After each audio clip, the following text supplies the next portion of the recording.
There's a real problem in the partner dancing world between lead and follow. This problem is called back leading, and it's so simple to fix it. Ladies, stop following. Greetings friends and dance family. Welcome to my channel where I assist people to express themselves better through dance. The problem that we're trying to find a solution for today is called back leading. Back leading is a phenomenon in partner dancing where the follow presumes that there's a move coming up and goes ahead and goes through a bunch of actions that might be completely different to what the lead was expecting. And this is a problem that all followers have in partner dancing, and it's very, very easy to fix once you understand exactly the mechanics behind it. Back leading can cause a lot of stress for leads and a lot of stress for followers in return. Very often the leads feel that his moves are not being followed. Sometimes he feels that his indications are perhaps not clear enough, that something is going on and some mistake is happening from his side, and it's very, very difficult for him to consider all of the things that he has to go through in order to share the information, only for the partner to do something completely different. From the follow side, there can be a sense of anxiety and stress, and very often disappointment at the thought of letting the partnership down by whatever actually happened in the dance. Very often, unfortunately, there's a crossed wire where the lead will blame the follow and the follow will blame the lead, and this never goes anywhere because, whose fault is it? And I've found that people lack the self-awareness to actually be able to figure out that the problem is easy to remedy if you take responsibility for your side of the dance. So what brought us to this place? Well, in the early to mid 2000s, quite a few instructors would say follows should learn to follow first before adding styling and expression to their dance. Oh, the patriarchy. Of course, today we aspire to equality in all matters of life, including dancing. So now in 2023, what has changed? Well, the many beautiful styles of dancing that we love, salsa, bachata, and kizomba, and zouk, and so many, have evolved quite a lot since back in the early days. And with that, many techniques and ways of executing have changed substantially with the evolution. They've evolved so much that I myself find it difficult to keep up with the current techniques.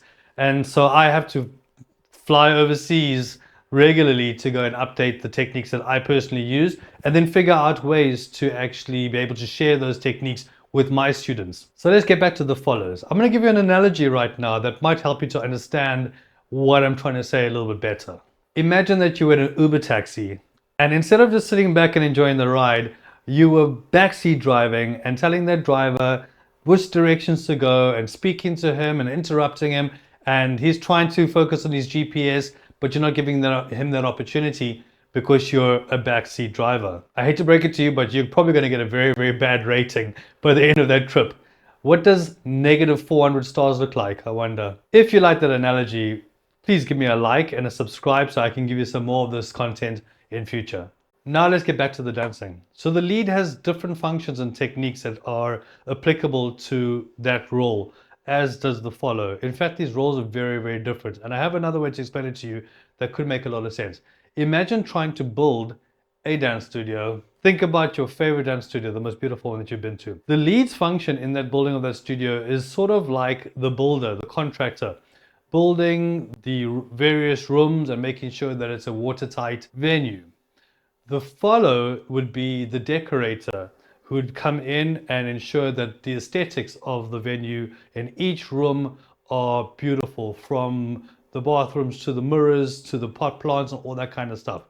Both jobs are very, very different, obviously, as you can see. However, the two come together to make one beautiful, watertight building that is going to welcome many dancers for time immemorial. So follows, what is the solution to this back leading problem? Well, it's quite simple. All you need to do is stop externalizing your experience. By that I mean, instead of focusing outwards, what you want to do is focus inwards to the only thing that's under your control. It's yourself. So what you'll need to focus on are your basics, basic movements, basic techniques. If you would like a great tutorial on some basics, check out the pop-up banner over here where I go through the moving basics of salsa. It's a goodie. Check it out. Follows, remember that you have your own frame. You have your own way of connecting. You have your own movements, from the way that you press into the floor, the way that you use your feet.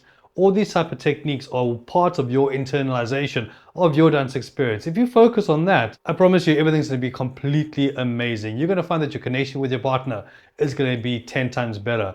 You're going to find that your balance is going to be better. Your turns, your spins, everything is going to be so amazing that eventually you're going to start to get a little bit bored because everything's working so great. And you know what's going to happen then? Your creativity is going to open up, and through that, your styling, your personality, all the things that make you unique are going to start to come through. I mean, that sounds pretty good, doesn't it? Something else that you will need to do is learn to understand the music better, because the music, of course, is part of the three-way conversation between you and your lead. The music is point number 3. So if you would like some better understanding on how to figure out your salsa music better, also check out the pop-up banner over here. There's a tutorial there for music understanding. It's very in-depth, it's long, but I promise you it's worth it. The best thing about all of these internalizations of your own process follows is that you don't need a partner for that. I've always said that most of your practice, sometimes as much as 70% of your practice, should be done by yourself. Once you have a better understanding for yourself, all of your own movements, all of your own techniques, you take that understanding to a partner who's hopefully done the work themselves. And when you come together and dance, you will find that the entire experience will be a lot better than if you went in without that self-practice and were then reliant on the partner. Sometimes the leads are not very strong, and that can really, really hurt your dancing as you go. Then, after some self-practice, once you reintroduce a partner into the scenario, you're going to start to feel a lot of amazing connection, as well as a much better reception with your partner for you to receive far better information and receive it in a way that you can then, without even thinking, start to bring it forward and improve your dancing like every minute of the social experience. So that brings us to the end of this video. If there's anything that you think I missed out on, please comment down in the comment section. And if there are any other topics that you would like for me to cover in the future, also leave them down at the bottom. I hope that you got some value out of this video. If you did, please remember to give it a like and a subscribe. It really helps me out to get this information out to as many people as possible. I intend to bring a lot more of these fantastic tips videos in the future, and you don't want to miss out on those. I wish you all of the best on your dance journey, and remember, keep expressing yourself.